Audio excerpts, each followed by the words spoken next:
Yeah, so just to finish off here, it's a really important point, in my opinion, to get across. So you can see that we've talked about the two different types of effectively operating systems of these archetypes. One is an engineer, one is a salesperson.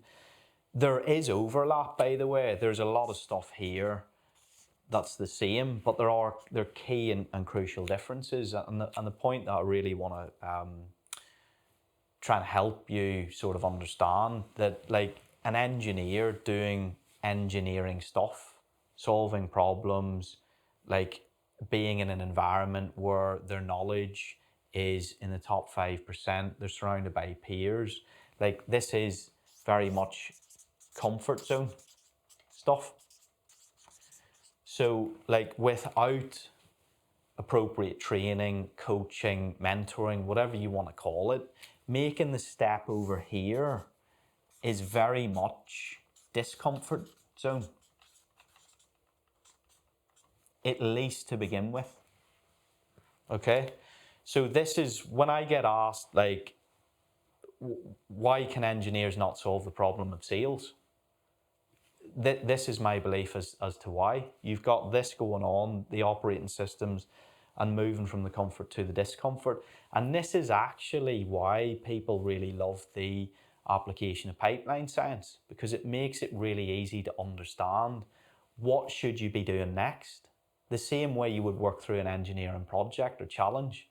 You would come up with a plan, you would map it out, you would generate a project timeline, all of the things that you would expect as just basic good engineering logic. That's what the pipeline science does in the context of the challenge becoming this.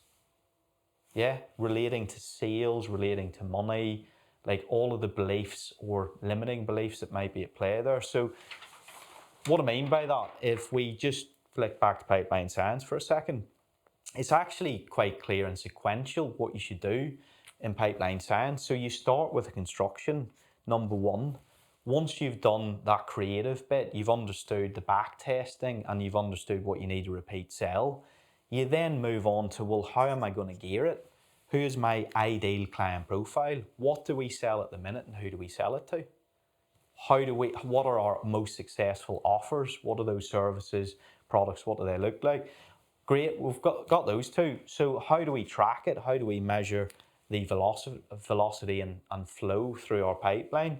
And then once we've established those three, then we move on to, well, how do we put in a results mechanism that keeps this in a mode of, let's say, like constant forward momentum? So it never stalls, it never runs out of fuel. It's always moving forward. So yeah, again, that's why, and I've created pipeline science really for my own benefit, to think through the challenges that I come across from my clients and prospects. But what I tend to do quite early on is effectively create an awareness that they can access and borrow my thinking. So it's really a thinking tool, but we've developed it out into a framework that allows us to solve any challenge really when it comes to sales and business development.